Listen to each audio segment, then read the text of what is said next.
something I've never really spoken about online is that last year I was actually invited to a Saudi prince's royal palace, and the way it happened was crazy. Some things in life you just can't write. Now you might be thinking, how did a little guy like me from South London, Croydon, manage to get invited to literally, I think the Saudi Arabian king, I think it was his nephew, his royal palace. It was, bro, it's mad. So let me just explain what happened. Yeah. So for those of you guys that don't know, last year I was living in Dubai, yeah, with Bouncer. Shout out Bouncer, big love every single time, yeah. And me being in Dubai was, how do I say it? It opened a lot of doors, okay? This is one thing I'm always going to big up about Dubai is that being in that place, just naturally doors will open for you. Some things that, you'll get, how do I say it? You have doors open for you that you would never even imagined if you were in just your hometown, for example, like London, amazing city. However, I had the opportunity to get flown out to Saudi Arabia, New York, like a bunch of different places, and those opportunities would have never happened if I was just in London. London is still sick. London, top five city, whatever. But Dubai, different gravy. Yeah, different. So, something that I haven't really mentioned is that back in the day, I used to be a tutor. Yeah, I never really used to talk about this online, but I don't do it anymore. But yeah, back in the day, I used to be a private tutor. And what's funny is I've literally got videos of myself opening my GCSE results, my A-level results, and not getting the best of grades. So I never really wanted to tell my students that I was a YouTuber because, like, for the kids, it's a bit of a cool thing that, yo, my tutor's a YouTuber, even though I haven't got a crazy amount of subscribers, still 17k, like, or 15, 16, however many I had at the time. But yeah, like, it's still a sick thing. But I never used to mention it to them because if their parents found out that even if I'm a sick tutor, because I was basically like the cool tutor, like, young guy, just always busting jokes with the kids and stuff. But if they've seen that I'm on YouTube just doing up jokes and banter, they might not understand that you can be a cool ass guy and be a sick tutor at the same time. But besides the point, I used to be a tutor, yeah? And because I went grammar school, for those of you guys that don't know, so naturally I knew my stuff anyways. So I used to teach little 11 plus kids, and I had a bunch of kids I used to teach, but one kid that I always used to be, I was quite close with, his name was Aaron. So Aaron, if you're watching this, big love every single time, basically like family to me. And I used to teach Aaron all the time, to go to his house, teach him.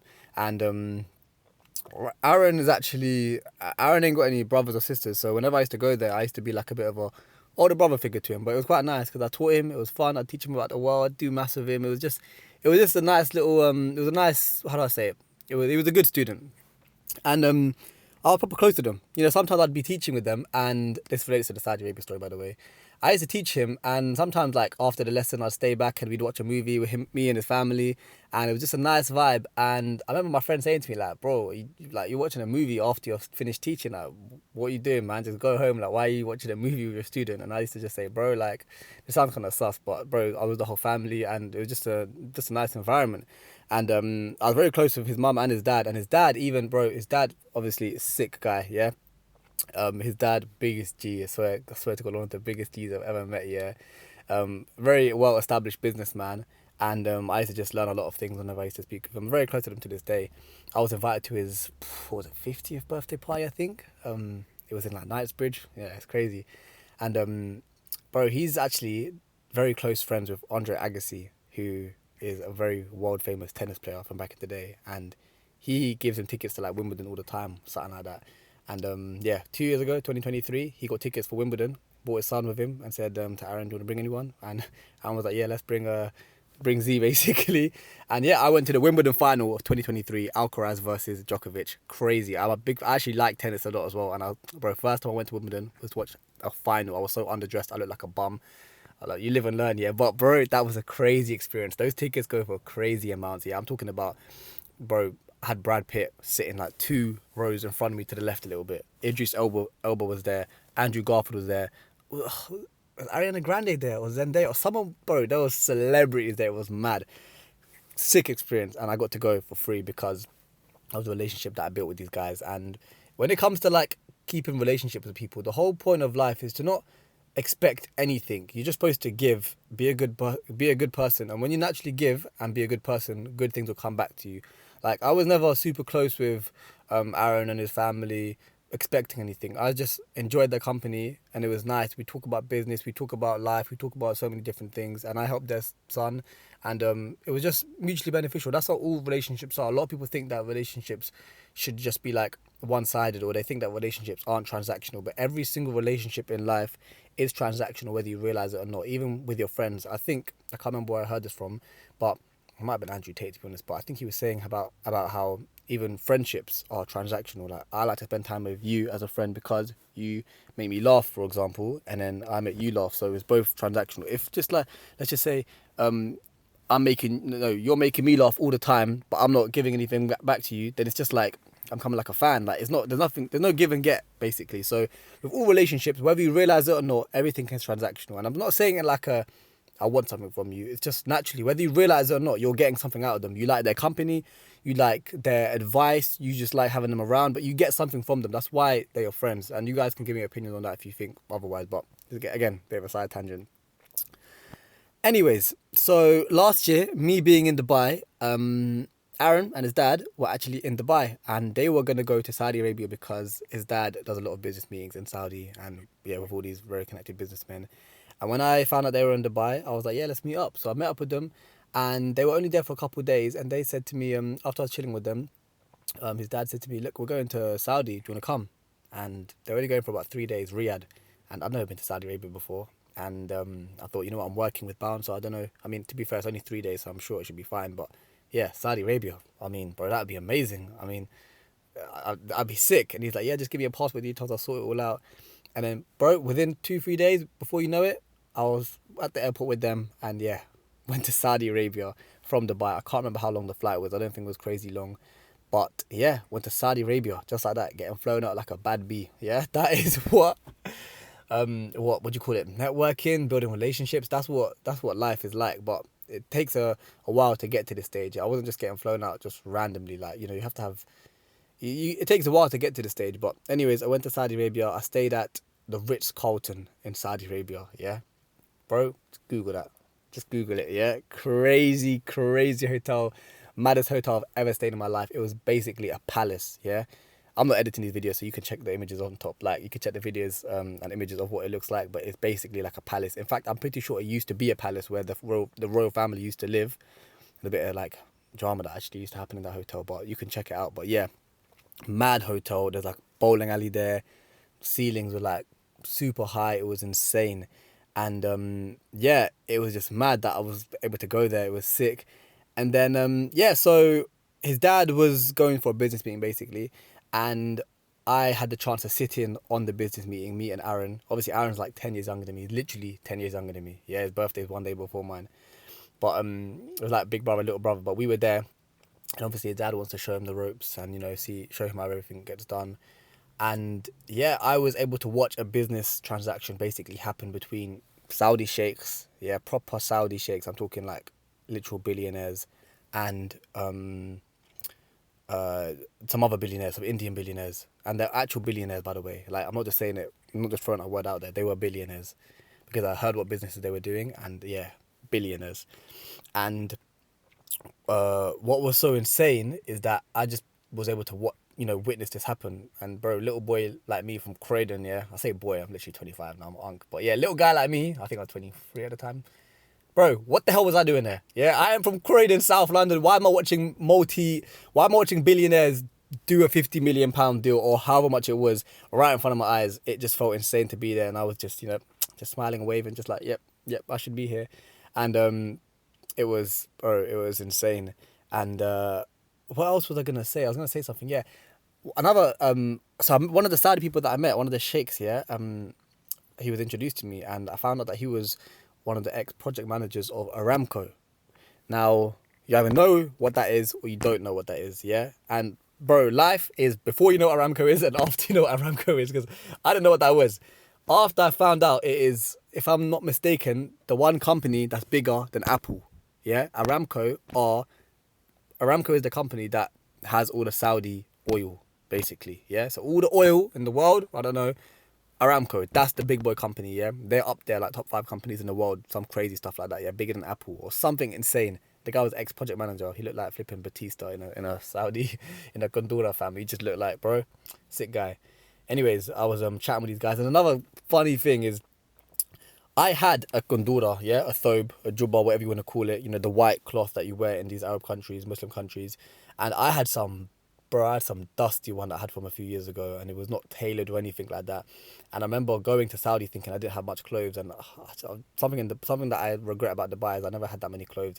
I was just being lazy with it. Like, taking care of yourself in terms of fashion and everything is very, very important, and looking presentable. But I remember going there and I had some dusty gondol. I was thinking, hopefully this is okay. But I just knew it was looking scatty. And after that Saudi trip, I went straight back to Dubai and went to a tailor and got a proper gondola. I think it was like 250 dirhams, £50. The next time I look presentable, one that's tailored to me, that looks nice, proper good fine material. Because meeting the like project manager of Aramco, looking like some dusty you, oh my god, bro, these things just happen for you to learn in life, yeah? You have to go for it the worst possible way for it to really stick in your head, yeah? If I just met some random guy in a dusty kondura, I wouldn't have deeped it or anything like that. But I met a proper, serious player, and I was looking not too good. But anywho, what happened next? So, yeah, I just witnessed $1 million deals happen, and I saw the Saudi culture, and that was just insane. That was just very different as well, because these Arab countries are quite, they're all, I wouldn't say similar, but I would have thought they'd be quite similar, like Dubai and Saudi. But obviously, look, very different culture. I was in Riyadh, not like Mecca or anything like that.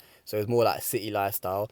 But yeah, like all the women in niqabs, like full on niqabs or burqa, I can't even remember. But that was a bit of a different culture clash for me, because again, as a Muslim, it's part of the religion. But obviously, there's some debate about if it's obligatory or not. However, I've never seen so many people wearing it. And even the men, everyone's wearing condoras and stuff, and that's part of their culture. But it's very, very different, because in Dubai you see it a little bit, but not that much. In Saudi, it was everywhere. It was insane. And yeah, so anyways, long story short, we were witnessing a business meeting happen, and on one of the second or third days, we actually went to the king's nephew's palace. And when we went inside there, I wasn't really filming anything because I wasn't really supposed to.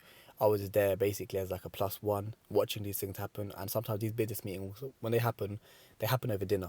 They don't always happen so professionally. They have dinner, they make it a bit more, I wouldn't say informal, because there was still like a lot of big players there. I'm talking like members of the government of certain countries and stuff like that. It was insane. And there were like, what do you call them, servants? There was servants, there was waiters and everything inside the palace.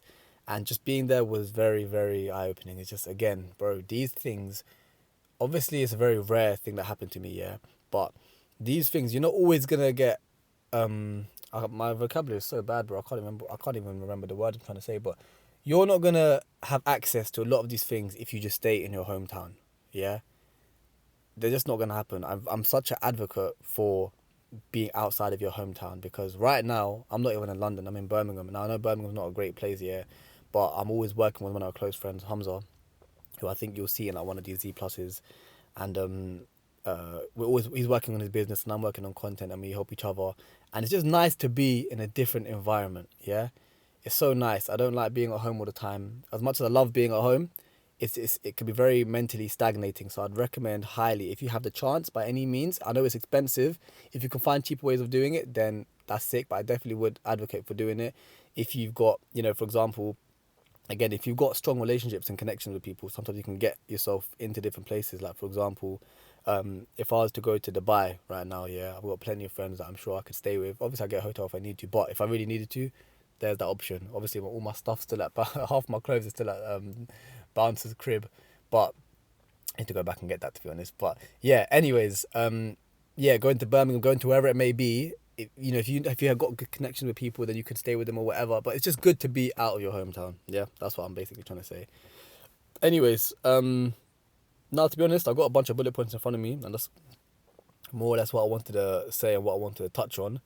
But yeah, it was just such an eye-opening thing. Like, I remember, before I met the Saudi people, I met a different billionaire in Dubai before I went.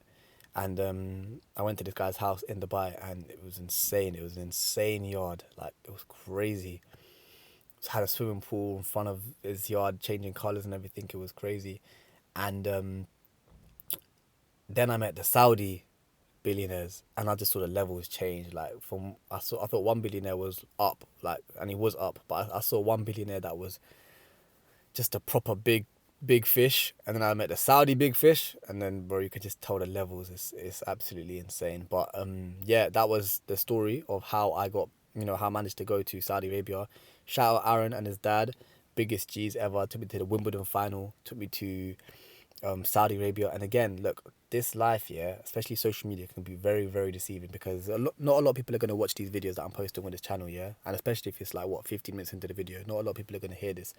But bro, it's so easy to look online at other people and think that they're so rich or they're doing the mad thing. You just never know how people get to where they are right now. Like, let's say you saw me at the Wimbledon final. Tickets are costing like £40,000. Yeah, and you saw me in Saudi Arabia at a Saudi Prince's Royal Palace or whatever. Saudi Prince's Royal Palace. Yeah, you could look at that and think, bro, this guy is like multi-millionaire now. He's doing crazy things, bro. I got free tickets to the Wimbledon final, and I got invited to the Palace for free. And what? Now you realise that, oh, actually, he ain't breaded.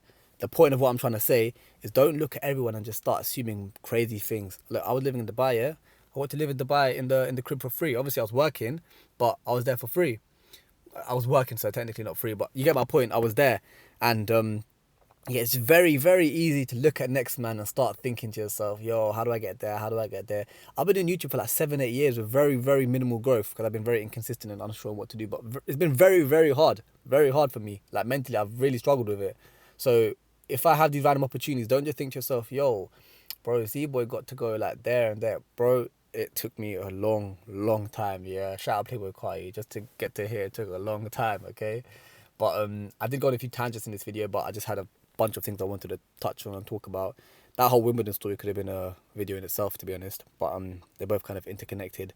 And yeah, it's just a little reminder that building solid relationships and connections is very important. And the whole point is to not do it expecting anything. Just give. In this life, just give good things, because the way the world works, every action has an equal and opposite reaction. So when you do good things will come back to you. If you spread toxic negativity, then toxic negativity will come back to you. All of these things in life, whatever you give, it will come back, okay? So, yeah, that's basically what I wanted to say. Hope you guys enjoyed. See you tomorrow. Love.